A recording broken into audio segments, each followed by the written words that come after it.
இயற்கையின் தூய்மை, இல்லத்தரசிகளின் நம்பிக்கை. கயல் ஆக்ரோ ஃபுட்ஸ். தரமான மளிகை பொருட்களுக்கு இப்போதே ஆர்டர் செய்யுங்கள்.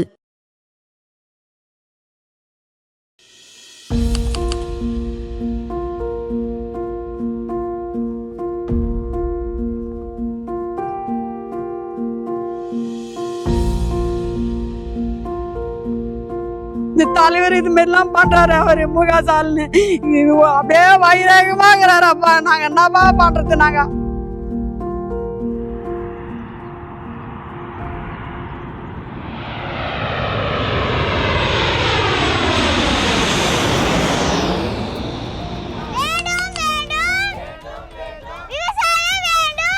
சாவச்சு போட்டு எங்களை வந்து விமானம் எடுத்து போச்சு. என்னுடைய ஊரு, என்னுடைய நாடு, என் மக்கள் பிறந்த ஊர் இது. நாங்க குழந்தை குட்டி எதுவுமே நாங்க எங்க போவோம்? இவ்வளோ கடன் போட்டு எல்லாத்தையும் கஷ்டப்பட்டு தான் சார் வீடு கட்டணும். இது பெருசாக கட்டணும்னு சொல்லிட்டு ரொம்ப ஆசையாக கட்டணும். இப்போ எல்லாத்தையுமே இச்சிட்டு போங்க அப்படின்னா நாங்கள் எங்கே சார் போகிறது? ஒரு கஷ்டப்பட்டு ஒரு ஊட்ட கட்டி வச்சிருக்கோம். இந்த நேரத்தில் வந்து அவங்க ஊட்ட விட்டு வச்சாங்க. இந்த நல்லா தான் நியாயம் அவங்களுக்கு தகுமா? கவர்மெண்ட்டுக்கு ரொம்ப ஈஸியான வேலை இருந்தால் இந்த விவசாயிகள் அடிமட்டத்தில் இருக்கிற ஏழை ஜனங்களை ஈஸியாக ஏமாத்திடலாம். ஏதாவது சிட்டி உள்ள வந்து உங்களை மாதிரி ஆளுங்களை வந்து திறத்த சொல்லுங்க. ஏதாவது மீனம்பாக்கத்தில் போய் எக்ஸ்டெண்ட் பண்ண சொல்லுங்க. உயிரை விட்டால் விடுவாங்க கட்டி இந்த மண்ணை உடைய மாட்டோம். குரலை வசதி பேசிட்டா உண்மைன்னு ஆகிடாது. போய் தான் ரெக்கார்டு இருக்கு. 1802 ஏக்கர் தான் இது வரைக்கும் பர்ச்சேஸ் பண்ணியிருக்காங்க. பரந்தூரில் புதிய விமானம் நிலையம் அமைக்க மேற்கொண்ட நடவடிக்கைகள் இந்த அரசால் கைவிடப்படும்.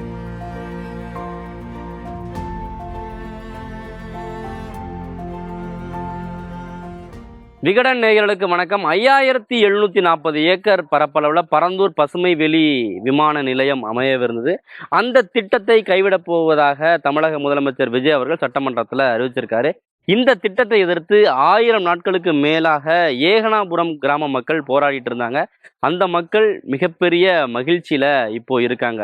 இன்னொரு பக்கம் இந்த திட்டத்தை வேகமாக கொண்டு வந்த திமுக கடுமையான எதிர்வினைகளை ஆற்றிட்டு இருக்காங்க. அவங்க என்ன சொல்றாங்க அப்படின்னு பார்த்தோன்னா, 90% நிலங்களை கையகப்படுத்திட்டோம். இந்த நிலையில இந்த திட்டத்தை கைவிடுறது அப்படிங்கிறது தமிழகத்தை 10 ஆண்டுகள் பின்னோக்கி கொண்டு செல்லும் அப்படின்ற ஒரு குற்றச்சாட்டை முன்வைக்கிறாங்க. இந்த சர்ச்சைகள்லாம் தாண்டி 1000 நாட்கள் போராடின ஏகனாபுரம் கிராம மக்கள் என்ன சொல்றாங்க, வாங்க பார்க்கலாம்.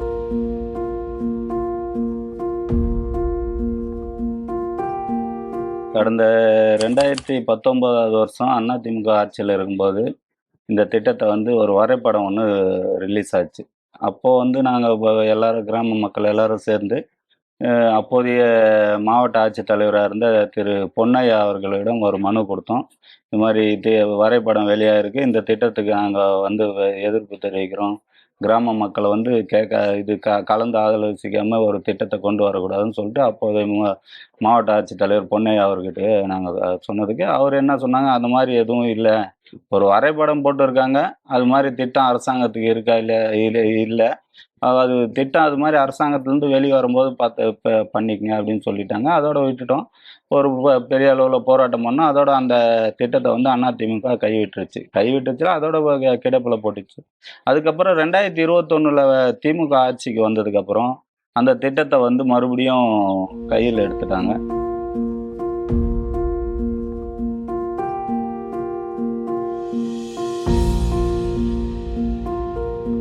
இந்த வரைபடத்திலேயே இருந்து ஏகனாபுரம் ஒரு கிராமம் ஃபுல்லாகவே ஒரே ஒரு குண்டுமணி அளவு கூட நிலம் இல்லாமல் ஃபுல்லாக நிலத்தையும் அழிக்கிறாங்க. 3 போகம் விளையக்கூடிய விவசாய நிலங்கள் அழிக்கப்படுது. 12 ஏரிகள், 30 குளம் குட்டைகள் அழிக்கப்படுகிறது. பாலாற்று பகுதியிலிருந்து வர வெள்ள நீரை சுமந்துக்கிட்ட வர கம்மன் கால்வாய், 1000 ஆண்டுகளுக்கு முன் கம்பவர்ம மன்னனால் வெட்டப்பட்ட கம்மன் கால்வாய் இந்த வரைபடத்தில் 7 கிலோமீட்டர் அழிக்கப்படுகிறது. அந்த கால்வாய் கிட்டத்தட்ட பாலாற்று பகுதியில் தொடங்கி ஸ்ரீபெரும்புதூர் வரைக்கும் 85 ஏரிகளுக்கு நீர் ஆதாரமாக விளங்கக்கூடிய மிகப்பெரிய கால்வாய். இந்த கால்வாய் தடைப்பட்டால் சென்னைக்கு மிகப்பெரிய ஆபத்து ஏற்படும். அதாவது நீருக்கே வந்து பஞ்சம் ஏற்படும்ன்றது தான் எங்களோட இந்த போராட்ட குழுவான வெளிப்பாடு.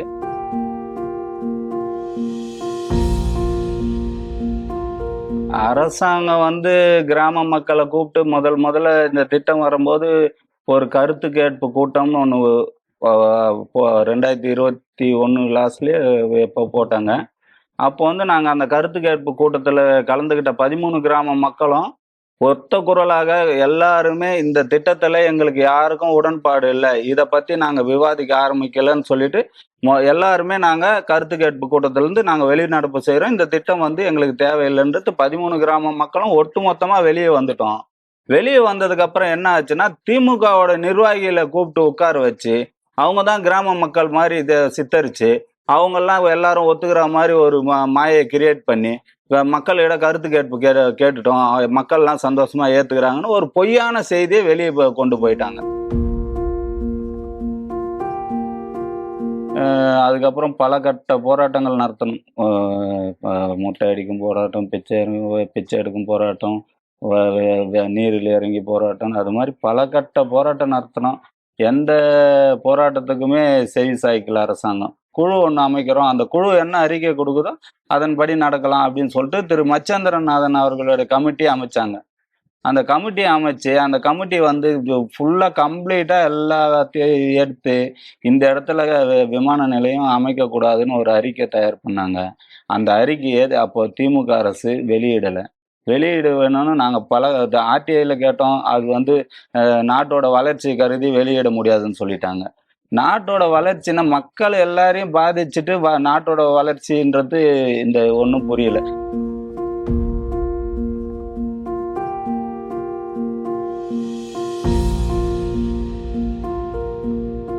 பிறந்து வளர்ந்த மண்ணு அதை விட்டுட்டு போறதுன்றது வந்துட்டு எல்லாருக்கும் வந்துட்டு எவ்வளவு கஷ்டன்றது வந்துட்டு அவங்கவுங்க நிலைமையில இருந்து தெரிஞ்சாதான்.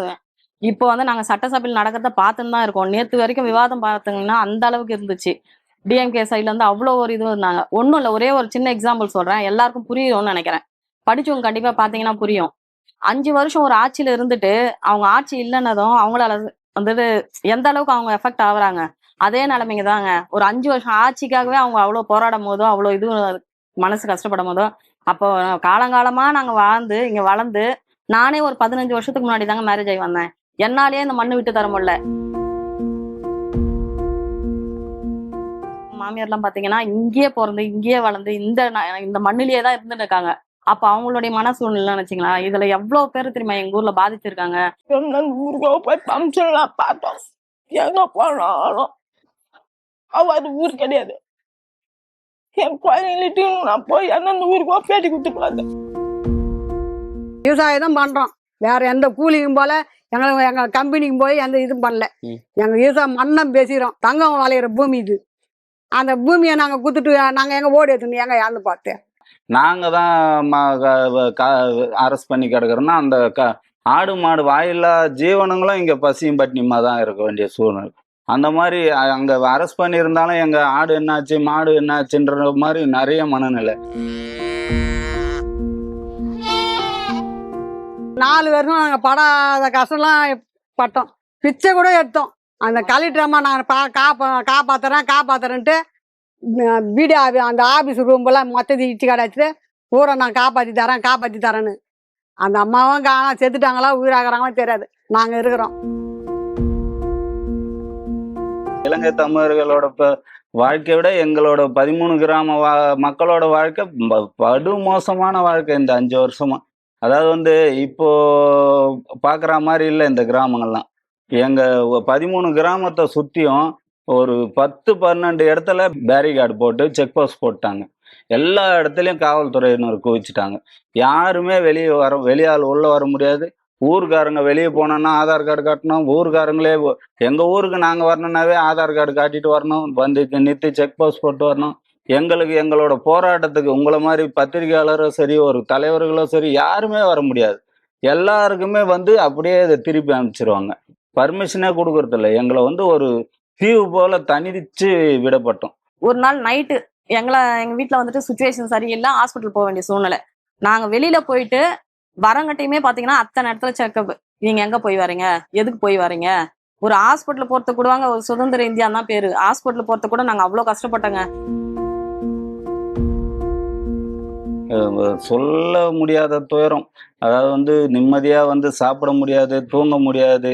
நாளைக்கு என்ன ஆகும்? இப்போ திடீர்னு ஒரு 10 அதிகாரி வந்து சுத்த ஆரம்பிச்சிருவாங்க. ட்ரோன் போட்டு எதுக்கு பண்றாங்க, ஏன் பண்றாங்கன்னே தெரியாது.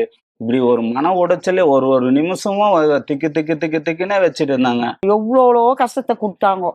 நாங்க அதெல்லாம் இல்லாத எங்க ஊர் ஏகனாபுரம் மட்டும் மக்கள் நாங்க தெளிவா ஒரே நிலையில இருந்தோம். நாங்க வந்து மீனம்பாக்கம் ஏர்போர்ட்ல வந்துட்டு 3rd டெர்மினல் வந்துட்டு இன்வால்வ் பண்ண. அப்ப 3rd டெர்மினல் இன்னும் வந்து டெவலப்மெண்ட் ஆகல. எடுத்து வச்சிருக்க இடத்தையே டெவலப் பண்ண மாட்டேன்றீங்க, பண்ணல. இப்ப புதுசா இருக்கிற இடத்த பண்ணாதான் டெவலப் ஆகும் அப்படின்றது அது எந்த விதத்துல நியாயம்னு எங்களுக்கும் தெரியலைங்க. அதாவது வந்து 5740 ஏக்கர் இந்த ப்ராஜெக்டோட மொத்த நிலப்பரப்பு 5740 ஏக்கர். அதில் வந்து அரசு இப்போதைக்கு கைப்பற்றப்பட்டது 1802 ஏக்கர் தான். இதை வந்து நீங்கள் கால்குலேட் பண்ணி பார்த்துக்குங்க. இது 90% வந்துருச்சுன்னா திமுக வந்து மற்ற எல்லாத்தையுமே அவங்க சொல்கிறது உண்மைன்னு எடுத்துக்கலாம். இது ஒரே விஷயத்தில் இது அரசு ஆகணும். இது யாரும் மாற்ற முடியாது, நீங்களும் நானும் மாற்ற முடியாது. சும்மா அங்கே வந்து இப்போ பத்திரிகையாளர் முன்னாடி சட்டமன்றத்திலையும் குரலை வசதி பேசிட்டா உண்மைன்னு ஆகிடாது. பொய் தான். ரெக்கார்டு இருக்குது. 1802 ஏக்கர் தான் இது வரைக்கும் பர்ச்சேஸ் பண்ணியிருக்காங்க. 5540 ஏக்கரில் 1802 ஏக்கர் எப்படி 90% நிலமாகணும் எங்களுக்கு தெரியல. அது அவர் என்ன கணக்கில் சொல்கிறாருன்னு எங்களுக்கு. நில மாஃபியாக்கள் சுற்றி இந்த வரைபடத்தை சுற்றி கணக்கு வழக்கில்லாத இடத்த வாங்கி போட்டுட்டாங்க. எல்லாத்தையும் வாங்கி போட்டுட்டு இந்த திட்டத்தை அறிவித்த பிறகு இங்கே 200 ரூபா விற்று இந்த ஸ்கொயர் ஃபீட் 200 ரூபா விற்று இந்த இடம்லாம் இன்னைக்கு வந்து 4000 5000. நாங்கள் இங்கே ஒரு ஏக்கர் விற்றுட்டு இந்த பவுண்டரிக்கு வெளியில் போயிட்டு ஒரு 5 சென்ட் கூட எங்களால் வாங்க முடியாது. இவங்க 1 கோடி, ஒரு ஏக்கருக்கு 1 கோடி கொடுத்தா கூட வெளியில் ஒரு ஸ்கொயர் ஃபீட் 5000 6000. இங்கே 200 ரூபா 300 ரூபா தான் இருந்தது ஒரு ஸ்கொயர் ஃபீட்டு. இப்போ வந்து 4000 5000 6000. அது அவங்க அது ஒரு ரேட்டோட நிலையே ஒரு நிலையான தன்மையே இல்லை. ஒரு வாரத்துக்கு ஒரு விலை. தமிழக வெற்றி கழக தலைவர் தளபதி விஜய் அவர்களை சந்திச்சு பனையூர்ல இந்த மாதிரி இந்த போராட்ட குழு என்ன எடுத்து சொன்னோன்னா ஆய்வு அறிக்கையாவா கொடுத்துருக்குறோம். உடனே உங்க கிராமத்துக்கு வந்து தான் நான் பார்க்குறேன் அப்படின்ற மாதிரி ஏகனாபுரம் கிராமத்துக்கே வந்து ஜனவரி மாதத்துல ஏகனாபுரம் கிராமத்துக்கே நான் வந்து சந்திக்கிறேன்னு சொல்லிட்டு எங்களை வந்து இங்க பரந்தூர் பகுதியில வீனஸ் திருமண மண்டபத்தில் வந்து சந்திச்சாங்க. அப்போ நாங்கள் அவருக்கு ஒரு கோரிக்கை வச்சோம். நீங்கள் 2026 முதல்வர் வருவீங்க, இந்த திட்டத்தை நீங்கள் கைவிடணும்னு. கண்டிப்பாக விவசாயிகள் பக்கம் தான் நான் நிற்பேன். நம்ம 2026 நம்ம ஆட்சிக்கு வந்தோடனே இந்த திட்டத்தை ரத்து பண்ணுவோம், இதுக்கு பதில் மாற்று இடம் தேர்ந்தெடுத்து விமான நிலையம் ஏற்பாடு பண்ணணும்னு சொல்லியிருந்தாரு. அதன் அடிப்படையில் 2026 ஆட்சிக்கு வந்துட்டாங்க. நாங்கள் போய் சந்தித்தோம், அமைச்சரை சந்தித்தோம். அவர் கூடிய விரைவில் அறிவிப்பார். அதுக்கான ஆய்வுலாம் பண்ணிக்கிட்டு இருக்காங்க, அதிகாரியோட பேசிகிட்டு இருக்காரு. கூடிய விரைவில் அறிவிப்பார் அப்படின்னு சொல்லியிருந்தாங்க. அது விரைவில் நேற்றைய முன்தினம் 110 விதியின் கீழே அறிவிச்சிருக்காங்க.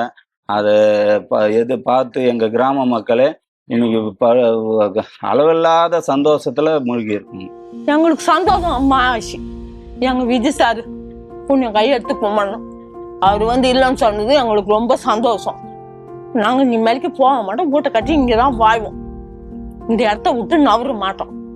எங்கள் 3 குழந்தைங்க விட்டு நாங்கள் ஈட்டுக்கணும். எங்கே போவோம், எங்கே வரும், எங்கன்னா போய் தரிசனால எங்கன்னா போய் சேர்த்துக்குவோம், எங்கன்னா போய் எடுத்துக்குவோம்.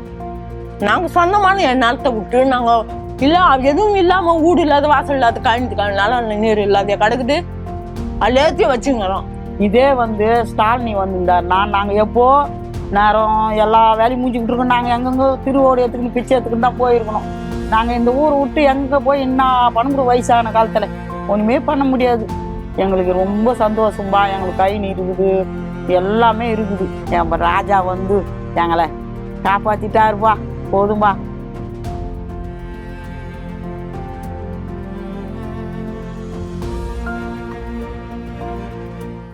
இயற்கையின் சுவையும் ஆரோக்கியத்தின் நம்பிக்கையும் கயல் ஆக்ரோ ஃபுட்ஸ். செக்கை எண்ணெய் முதல் சிறுதானியங்கள் வரை உங்கள் குடும்பத்திற்கான முழுமையான தேர்வு. மேலும் தகவல்களுக்கு அழையுங்கள் 9384788000.